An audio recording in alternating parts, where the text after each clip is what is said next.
All right, we're live. Let me give you a countdown. No, what is this, episode 12? Yep. Don't die. I won't. All right, hello, everybody. Welcome to the Rebuilding Your Podcast, Season 4, Episode 12. Today, we are going to break down the disaster that was the Minnesota game. We're going to look ahead to the Wisconsin game. We don't have to talk about the Big Ten West anymore because that is over with.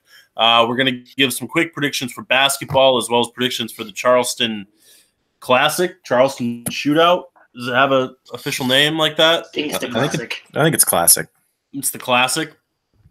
Okay. And we're going to talk a little Boiler basketball, and then we're going to do all our segments and everything like that. But first, before we get into all that, this episode, as all episodes, are brought to you by MyBookie.com. Log on to MyBookie.com. Use promo code YEAR25. That's YEAR25.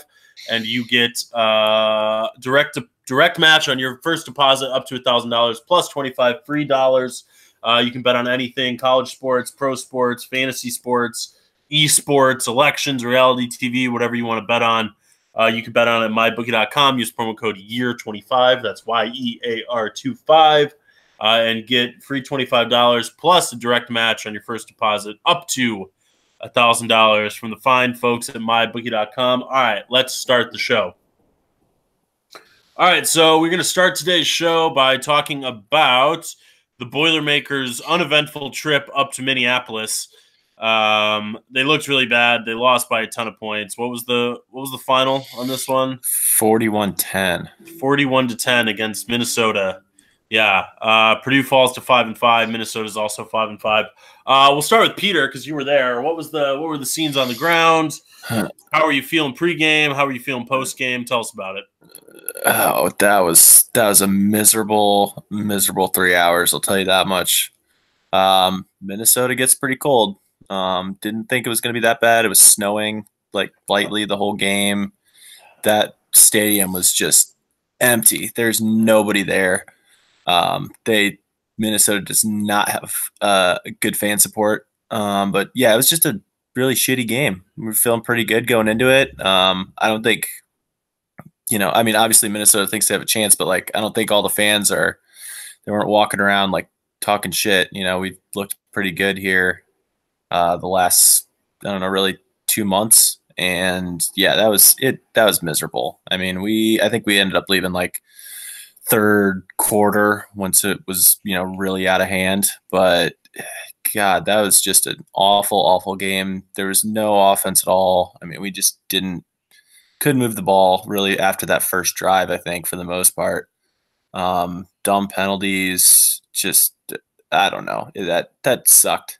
That was probably the worst Purdue game I've ever been to.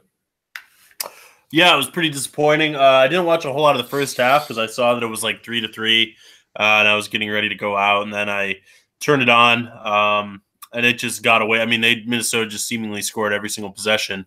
All right, we'll go next to Ryan. Your thoughts on the Minnesota game? Yeah, that game was a terrible game. That's one of those games where you watch the tape and burn it. But I don't know what happened. Just their offense isn't good, their defense isn't good, and we couldn't stop them or score. I think halftime was 17-3. I was like, okay, we'll come out half and we'll fight back, but no, it's 13-3. It was, okay, 13-3, even better. But the team just showed no fight. It's kind of hard to get up for a Minnesota game in the cold, up in Minnesota with the empty crowd. But that's what good teams do. But I don't know what happened. I was very, very surprised to see the result. Yeah, and it did surprise me as well because Minnesota isn't good. Michigan State, you could see this. Wisconsin, you could see this. Ohio State, you could see this, but not Minnesota. Chris, what were your thoughts? It was just overall, I had good hopes going into it. Seeing that they were doing walkthroughs outside in the cold, I was like, all right, this team knows what they're doing. They're going to preparing for a 10-degree game like they should. And then they just looked slow the entire game, at least 2 steps behind Minnesota was. And that's kind of disappointing because they're normally the run fast, go fast, play aggressive. And Minnesota kind of beat them at their own game at that.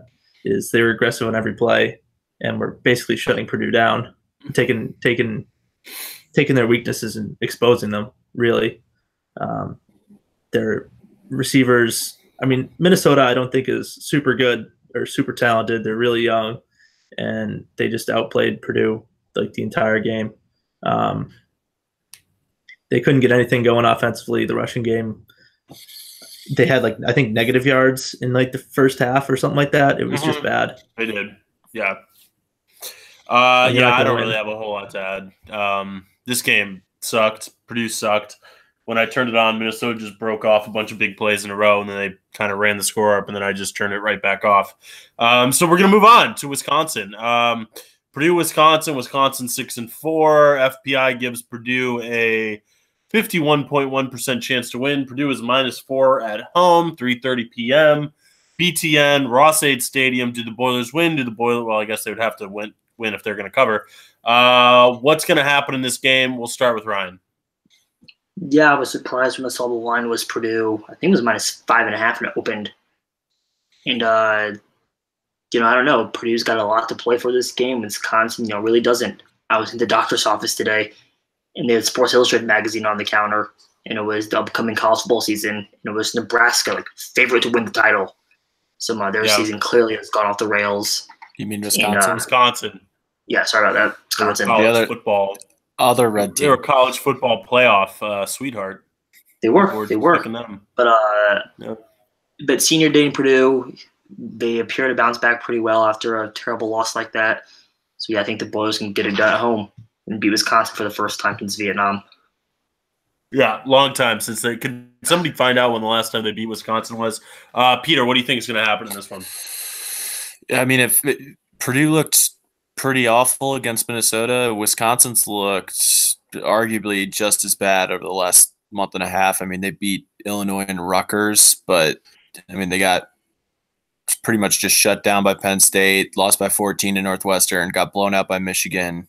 So, I mean, they're not exactly coming in flying high or anything. And yeah, like Ryan said, we seem to bounce back pretty well after these kind of shitty games where offense isn't working. So, yeah, I mean, obviously Wisconsin runs the ball a lot, which, I mean, I think outside of some big plays, I think our interior defense has been relatively pretty decent. good. I think where we get beat is, over the top, which is definitely not Wisconsin's MO at any point over the last decade.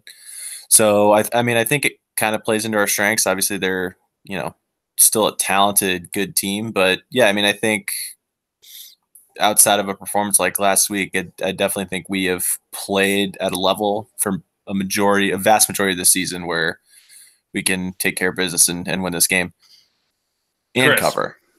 Yeah, so I looked it up, And and Wisconsin is currently on a 12-win streak between 2004 and 2017. So, Nice. Yeah, so it's going against us, but I mean, law of averages, right? So Purdue has to win this game, and this goes back to winning This goes back to winning the Iowa game. We talked that it would be a tough test to go and win 2 or 3, and so now they only have to win 1 and 2 now, and they dropped that Minnesota game, so they would have had to gone 2 and 2 had they not been beaten Iowa. But I digress. I think that what Pete said, this kind of plays into Purdue's hand. They're really not a passing team, and Purdue's really not a passing defense, so it should work out for them in the end. And then I think they bounce back. I don't see this team giving up 2 games in a row. I think they'll be in shape and ready to go for Wisconsin, and it's at home, so it's going to be tough place to play. Ross-Ade Stadium. It's a better place to play for the Boilermakers than it is in Minnesota or Wisconsin this late in the season. I'm not sure that this one's going to be a sellout. I think if they would have beat Minnesota, it probably would have been. Yeah, we'll see. I don't know that this game's going to sell out. Here's my thinking over these next 2 games. Purdue is going to go 1-1. They're going to split the next 2 games. I don't know how they're going to do it, but I can't get a read on this team because I thought they were going to lose to Iowa. I obviously thought they were going to lose to Ohio State. But they've shown that they can beat teams that we're not expecting them to beat, but at the same time can't beat a whole lot of teams. They haven't beat a whole lot of teams that we said they were going to beat. I mean, all their losses are coming against teams that we kind of thought they would beat: Minnesota, Eastern Michigan, Northwestern, Missouri, kind of being the outlier there. And what was the other loss? Oh, Michigan State. We didn't think they were going to beat Michigan State, so I guess that kind of proves me wrong. But I don't really see Purdue winning this game. It's a Wisconsin game. I see them losing 21-17 or something like that and bouncing back and beating Indiana. But if they do somehow buck, my thoughts and beat Wisconsin, then I can see them losing to Indiana, because then they truly don't have anything to play for, because the only thing they're playing for right now is that sixth win. The Big Ten West is out the door. I mean, the hopes of getting like a truly good bowl are pretty much out the door. I mean, they're going to be in Pinstripe Bowl, Foster Farms Bowl, Detroit Bowl. They're going to be in that territory. This team's not going to play on New Year's Day. They're not going Capital One. They're not going Gator Bowl, whatever it is, Tax Slayer Bowl, Outback Bowl, none of those. So they're going to be relegated to a pre-Christmas bowl. Probably finish the season 6-6. They're going to win one of these games. I'm just not sure that it's going to be this one. So now that we got Wisconsin over with, let's switch gears here and start talking a little bit about Boiler Hoops, folks. They've started the season 2-0 with wins over Ball State and Fairfield. And this week they head down to the Charleston Classic to play a bunch of teams that suck. Who's the best team in this thing other than Purdue? Virginia Tech, I think, is ranked like 13th right now. All right, Tech's not bad. But I just want to talk a little bit about Purdue basketball. Obviously, I don't have a whole lot of thoughts on the Charleston Classic. Frankly, I don't have a lot of thoughts on this season, because they play a very, very weak schedule from the start of it. They play Florida State, who's ranked. Then they don't play another ranked team until Michigan. And then the only other ranked games they have are against Michigan State. So what do we think about this Purdue team? What do we think record-wise? What do we think Big Ten-wise, NCAA tournament-wise? What are some very early preseason predictions before we even play, our first big game of the year? We'll start with our basketball guru, Ryan. Yeah, this team, a lot of new pieces. There's been a lot of lineups on the court. Our non-conference is kind of tough, only because all of our tough games are not at home. It's Texas on the road, at Florida State, Notre Dame neutral. All of our home games are against nobodies, so they could easily drop 4 or 5 games in non-conference without an issue. Like the Big Ten's down this year, but we're down with it. So I would guess like a 5th place finish in the Big Ten, like a 7th seed, and then once you get to the tournament, we'll see what happens. But I would say they make the tournament. They're out in the first weekend, and it's an average season for the Boilers. All right, a rebuilding year. It is a rebuilding year. All right, Peter. Every year is a rebuilding year. Yeah, I mean, I don't know. I think, kind of contrary to Ryan, I think they could kind of end up with a relatively inflated record almost. Like, I wouldn't be surprised if we somehow scraped out like 25 wins. But I mean, just like you said, though, the Big Ten's down, and we just don't play anybody. Right now we have 4 ranked games on the schedule, and rankings in college basketball are always notoriously true. Fickle. But I mean, I could see Ohio State being ranked, Indiana being ranked. That's pretty much it. I'm going against my better judgment. Indiana will be ranked by the time Big Ten play comes along. Yes. Okay. But I can see Northwestern sneaking into the top 25, but Yeah, I mean, it's going to be people who kind of bop in there for a couple weeks at a time, then drop a game. And I think, just because of that we end up winning a lot more than I think we will, and then getting maybe a higher seed than we should, and maybe losing one of those really fun 5-12 games. Being a news story. Yeah, I guess it's just going to depend on how the team works. I mean, it's definitely a much different team than what Matt Painter's had for a while now, which I'm sure is what every single article about Purdue basketball is going to say for the next 3 months. So, I mean, every single article about Purdue basketball, if you had to fill 500 words, you could just type Carson Edwards, copy and paste it 250 times. That is true. So, I mean, that's really going to be how the season goes. yeah, I don't know. It's going to be interesting, but definitely not like hopeful for, making a run to the Elite Eight or something this year. I just don't see that happening. See, I think we're closer to not making the tournament than being a 5 seed. We were a 4 seed with Caleb Swanigan, and this team is nothing like that team. I mean, I've watched them play both games, and they struggle to score sometimes. If Carson comes out of that game, the offense looks not good. The Wheeler's not any good yet. Harms looks all right. Bordeaux's pretty good. Williams is very, very raw. This team's going to have issues if Carson isn't playing well. You forgot my boy Nogel. Come on. Yeah, come on. Nogel's he's a solid player now, right? Yeah, averaging 6 points a game. That's right in the sweet spot. He looks phenomenal on defense, but his offensive game still leaves a lot to be desired. His free throw shot does is this broke. team need more offense? Really? I mean, I don't know. Do they? I mean, they have Carson, who can drop 25 a night. They have Klein, who's strictly an offensive player. They have Harms, he's going to come into it. Bordeaux, who I do think will be starting eventually. I think Boudreaux is going to be good for 12 points a game, at least. Which is exactly what you want him for.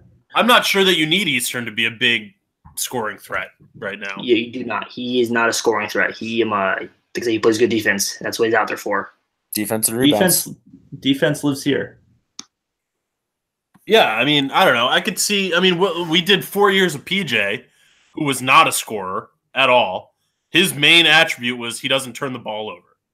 And he got 4 years a run out of that being his number one skill. So we'll see how it goes. Chris, what are your thoughts on the Boilers this year? I mean, I'm kind of with Ryan on this. If we make the tournament, I think that's a win for this team at this point. There's just a lot of young kids on this team which are unproven talent. So that's really where it's going to be. I mean, if Boudreaux starts to become a 15-point kind of guy, and Carson stays hot all year, and then maybe Nogel or Aaron Wheeler, someone can get in on offense and start scoring a lot more points than what we think they're going to do, then maybe we're talking where we're a 5 seed or something like that, somewhere to get upset. But I just don't see it happening this year. I think we'll scrape by into the tournament, but I don't know if we're going to do much more than that. Yeah, I mean, I think this is definitely a tournament team. I don't think we have to start pressing panic bells that we're on the bubble or anything like that. But I think it's also a first game bye in the, or even second game bye in the Big Ten tournament. You get 2 byes, right? Double bye. Yeah. I think we could finish top 4. All goes well in the Big Ten tournament. I think Michigan State's obviously the cream of the crop. I think Michigan's a very good team. Offense-wise, a lot of talk about Wheeler and them. I would like to see Harms contribute on the offensive end a lot, because we've seen Purdue, when they have somebody they can go to on the inside, it calms things down. It's an easy bucket, and I'd like to see Harms be not that guy right away. I mean, he's only a sophomore, but still contribute a lot more in the offense. Carson is going to help out immensely, obviously, in the was that front court, back court? Which court is that? I always forget. Court. That's the back court, sure. Carson's obviously going to be your big backcourt guy, but I mean, if you had Boudreaux and Harms both contributing offensively, you'd be in a pretty good spot. But I do think that this team comes down to whether or not these raw talents can break out and become contributing members. You have Williams, you have Wheeler, you have Stefanovic, even Grady Eifert. I mean, guys that have never really been asked to play big minutes, and whether or not they can. I mean, like Carson did his freshman year. He came in and, gave PJ blow and was a totally different thing. So, I mean, if you can find that with somebody like Wheeler, then that turns into being a 7 seed into being a 5 seed. So I think that's going to be the story of the year, is whether we can get contributions from people that haven't contributed before, because honestly, Klein, Carson, Harms, Boudreaux, those are guys, Eastern, those are guys that are going to have to be on every single game. And then if you can get help from the bench, then Purdue might not be in bad shape.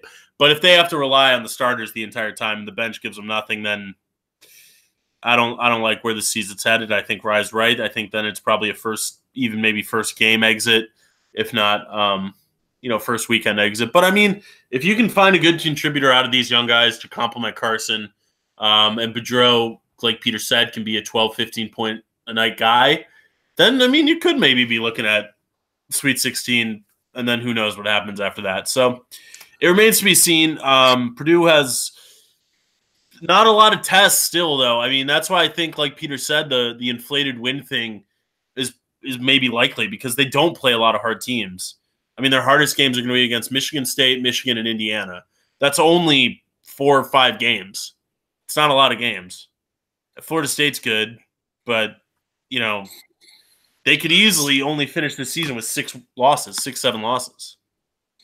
See, I think they're going to have like 12 or 13 easily. They have to go. They'll lose at Texas. They'll lose at Florida State. Notre Dame will be a toss-up. But I don't think that they're bad enough to where they're losing the toss-ups. And I think a game like Texas is a toss-up. And then I think they go to Maryland and home versus Michigan. Maryland's supposed to be really, really good this year. I mean, well, you forget about the balls. Maryland uses the Under Armour balls. True. I forgot about that. But what have we always talked about with Purdue? We could succeed if we had a 25, 30 a point night guy. We have that now. So I sort of think as Carson goes, so goes the team. I mean, if Carson has an off night shooting, yeah, they can lose to Rutgers. But I mean, if he's on in those big games, they could win those as well. It's really, I think this team is truly in, to use a term that I just used, toss-up territory, where they could not even have really a rebuilding year this year and just have a good year getting these guys ready to fill in for Carson next year. Or they could have a bad year where it's just the Carson show and then he leaves and then it's like, what do we don't know do? what you have again. Yeah. Right. So I don't know. But we'll start talking about, I think, our first full in-game breakdown. I mean, it's probably going to be the Florida State game, honestly.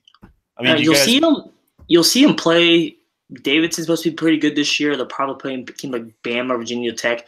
They'll play 3 straight games in Charleston, so you'll be able to see a lot after that and really tell how the team looks. Well, you'll get the full Charleston breakdown, next week and the week after, because that doesn't start. They're saying that Ball State's pretty good, so we may be playing Ball State again in the Charleston Classic. Oh, Ball State's down there too. Oh yeah, that was the campus game, wasn't it? Yeah. Yeah, they don't play again until the 15th at 5 o'clock, folks. Ooh, love it. Set your calendars. All right, well, let's move on to the segments then. And as always, the segments are sponsored by MyBookie.com, folks. If you want to fade Peter's picks, he's picking at an impressive 67.5% this year. So log on to MyBookie.com, use promo code YEAR25, that's YEAR25, and get a free $25 plus a direct match up to $1,000 on that account. Go in, use all Peter's picks. Use your $25 on Peter's picks. Split them up. Get $5 a piece on each of Peter's picks. You're making money. I mean, we're guaranteeing that you're going to make money. If you don't make money on our picks, you can call MyBookie.com on their 24/7 customer service line and ask why you didn't make money, and they will have to answer to you. So do that. But as always, let's get on with the segments. All right, as always, Ryan, how many more of these do we have left? 2? 2. We have 2 Ryan's Basketball Time featuring football before we move into the original but slightly harder to pick Ryan's Basketball Time featuring basketball. So let's savor the football while we can, because we know things about the teams and where the games are played, and Ryan sometimes doesn't tell us where the games are played in the Basketball Time, and then it's a mess. And then there's teams that are good that nobody knows why they're good. So let's just savor the football while we can. Ryan, take us away. Ryan's Basketball Time featuring football. Go. Yeah, this week is absolutely terrible for football, so there's not much. So we will start with San Diego State at Fresno State. Hell yeah, we will. It's a big game in the Mountain West. At Fresno State, 14.5 points, Steve. At Fresno State, they're favored by 14.5. Yeah. Close game. San Diego State covers, I guess. Peter. Yeah, really know a lot about both these teams. Yeah, I'm going with the Aztecs. reason. Because you picked the Aztecs. Yeah. Cool. I'm also going with the Aztecs. Gun to my head, name a player from one of these two teams. Couldn't do it. No. Nope. Shoot me twice. Yeah. Chris.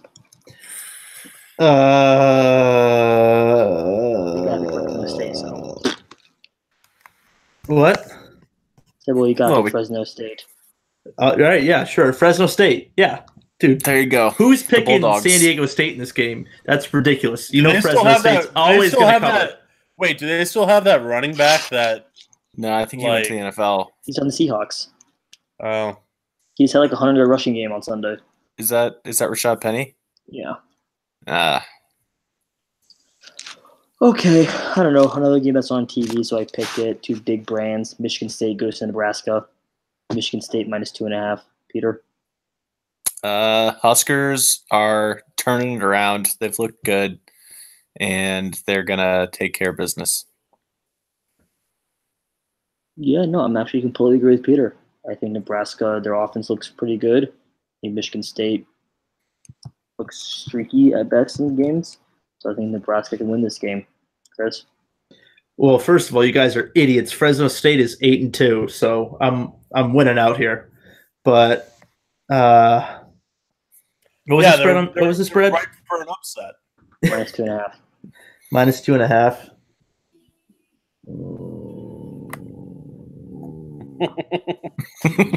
Who are they even playing? I missed this totally.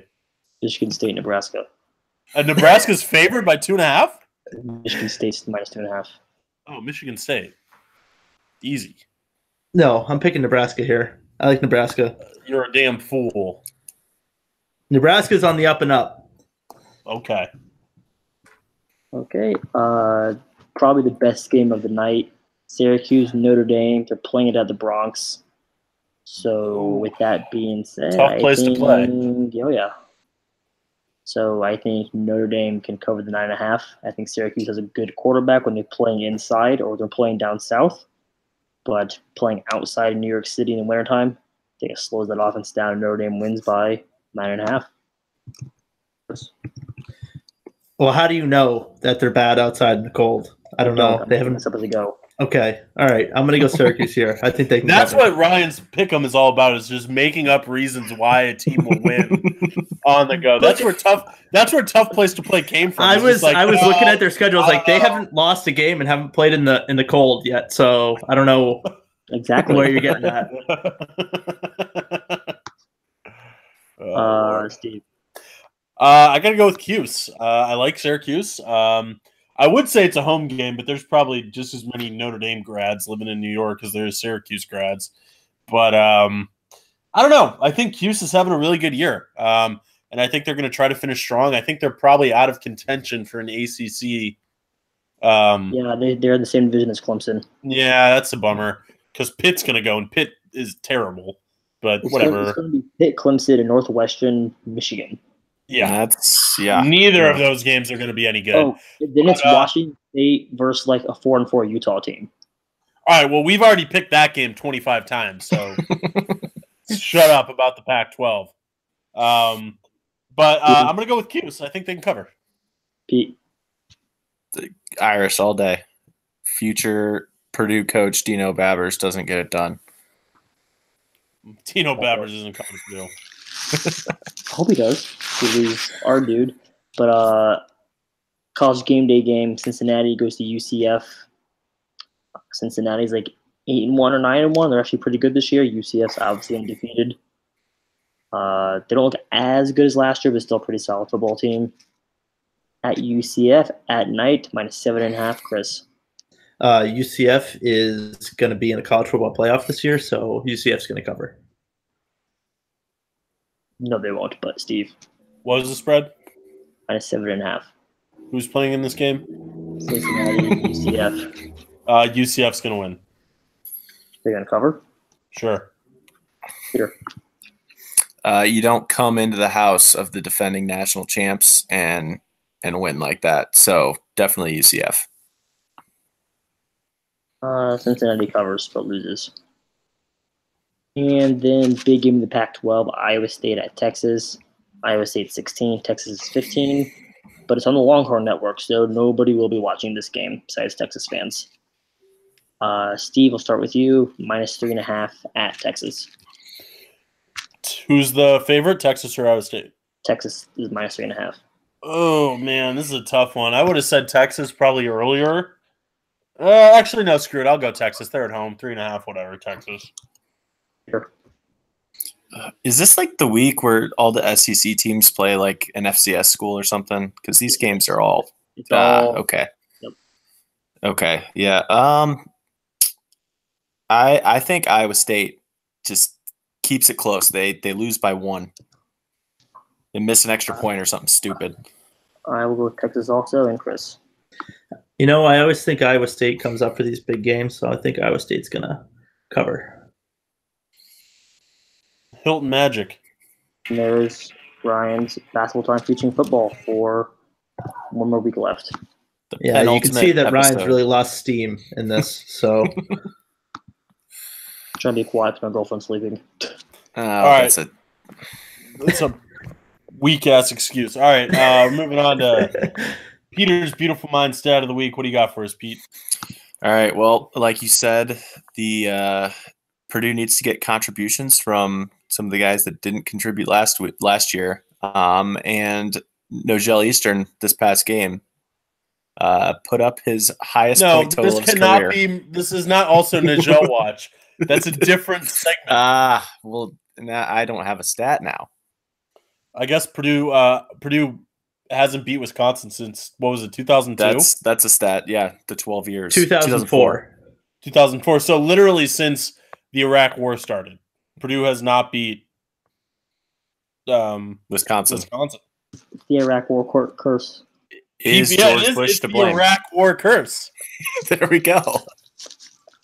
I don't think enough people are talking about that. People that were born the year that they're close to being able to fight in wars. They're close to they can go to school at Purdue. People that were born that year that Purdue last beat Wisconsin. They're turning 14 this year? Yeah. Yeah, they're getting up there. They're going to start driving soon. Yeah. So it's tough for all those Illinois fans. Yeah. All right, I have something for you here. This is a fan post from Hammer and Rails, and it's basically just asking what's the thoughts after Jeff Brom's latest press conference. And I don't even know what this means, but I want you guys to try to help me figure it out. It comes to us from EE82 on the fan post. So here's the post. I'm just going to read it, listen to it, and try to help me figure out what it means. Once upon a time, there's this guy. He's dating a wonderful girl. One day, she hears that his ex-girlfriend has just had a breakup and is now available. She starts watching him like a hawk, parsing every word. She thinks maybe he's not saying I love you with quite as much conviction. One sunny afternoon, they're watching TV, and she asks him how he feels. Not so great, really, sort of crummy, actually. She jumps up from the couch, stomps into the bedroom, collects her things, and leaves. He's bewildered. Sitting on the couch, he can't figure out why she's so upset. Then he goes into the bathroom and throws up. Damn Taco Bell, he says, never realizing that Taco Bell just broke up his relationship. Moral of the story, don't eat Taco Bell and don't overthink things. Bitches be shopping. What does that mean? Are we the girlfriend? Are we Jeff? Are we the guy? Is Jeff Brom the girl? Is Jeff Brom the guy? Is Purdue football Taco Bell? I think Louisville is Taco Bell. I think Purdue football is Taco Bell. In that sometimes it's good when you're drunk, but in the end it'll make you sick.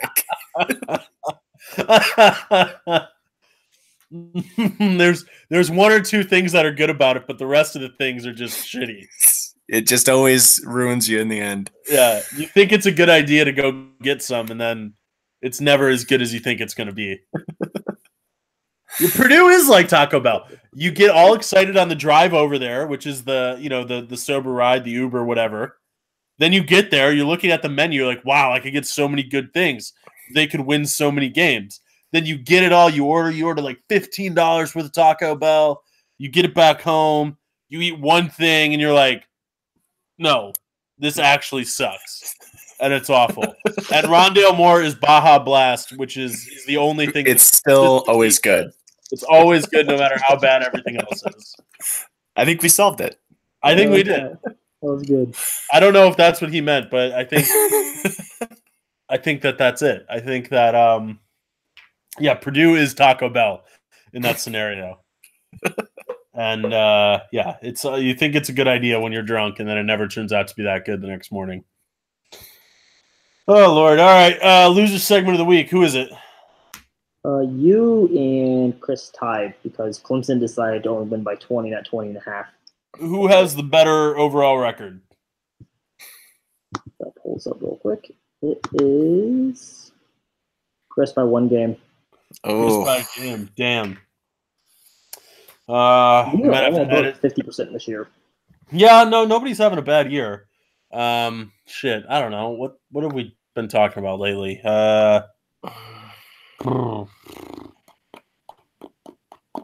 Thanksgiving power rankings. That's next week. yeah, Can't blow our load on that this week. The Mexico football game that got canceled. Is it because of the immigrants or the caravan? Yeah, they drove right through it. we got Amazon. They walked Amazon through the HQ field and made too. it all shitty. Amazon HQ too, and how Amazon doesn't actually raise the rents in places, according to our buddy. I don't know. I'm trying to think here. I can always edit this out, but I got to think of something. How about them getting rid of the flavored Jewel Pods? Ooh, Okay. All right. All right. So we got our losers topic of the week. It's my week to lose. I just thought of this on my own without any help, certainly from Chris. So this is a topic that's near and dear to our hearts, whether we use the product or not. Everybody's aware of it. Juul, the popular e-cigarette brand, today basically announced that they're not going to be selling flavored tobacco products anymore. What's everybody's thoughts on this? We'll start with Chris. What are your thoughts, Chris? I'm not. Is it going to work? Is it going to work, or is it not going to work? Oh, it's absolutely not going to work. I mean, there's just other people who will do it illegally. I'm thinking maybe drug dealers, now that weed's going to be illegal everywhere, are going to have to switch their game up into flavored Jewel Pods. So that'll be Start nice. selling Juul Pods, yeah. Yeah. That'd be the nice, like, ooh, what do you got? You got mango today? He's like, nah, man, I only got mint. Nah, just dude. fruit medley. Sorry. Yeah. Yeah. All right. What's don't that, talk like shit 30 about bucks a Fruit pod? Medley. Oh, I mean, I like fruit medley as much as the next guy, but Yeah, I mean, it's a measure made to stop kids from doing it, but I feel like they do this all the time. Now, I'm sure everybody in high school did tobacco of some kind. Ryan? Positive. Okay. Was fruit flavoring ever a part of that decision? Because I'm pretty I sure did- we I always did love the cherry, we cherry always skull. did mint. We always just did mint or winter. I love cherry I did- skull. So that's what I did in high school. I did the Cowboy Killers. I was looking for the manliest thing I could get my hands on. well, and they banned the menthol cigarettes now, which those like the girls at the parties, if they smoked, that's what they had. Camel Crushes. Yeah. What's Oh, gonna damn, be dude. Camel Crush, they're out too. Fuck. Those made me feel so cool. Like, oh, dude, it's All right, menthol here, now. wait, let's take a detour here. All right, everybody has to go around, and if you had to pick a flavor of tobacco, Mm. you just opened it, smelled it, smoked it, chewed it, and it just took you back to when you were 16, what would that flavor be? Chris. Cherry skull. Cherry skull. skull. Pouches or long cut? Long cut. Yeah, okay. You get that. That one was a real, like, it had a lot of scent to it. You could smell one of those from the other side. I had a trip, a school like senior trip that we had to go on, and I bought a log, and then I sold it for like $15 a can to kids who didn't bring anything. Like, yeah, this is awesome. All right, Ryan, you going with Cowboy Killers, or was there like Swisher Sweets or something like that where everybody had them at a party? Ooh, That's there. like But you actually smoked the Swisher Sweet? no. Like you smoked the tobacco in it? Black. Ooh. Those Black and clo- The cloves. Cloves! Black and milds. The black and milds. Oh man, I forgot about cloves.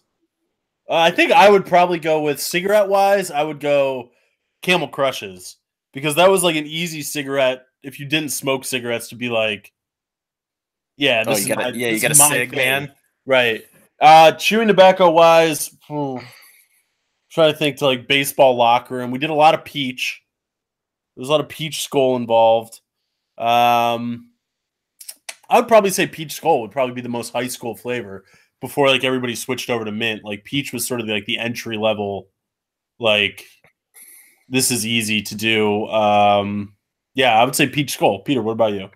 Yeah, definitely Black and Milds was the with the wood tips. The wood tip. That's what the cool kids have. Yeah, you gotta have the because no one wants. You don't want to use the plastic. Come on. No.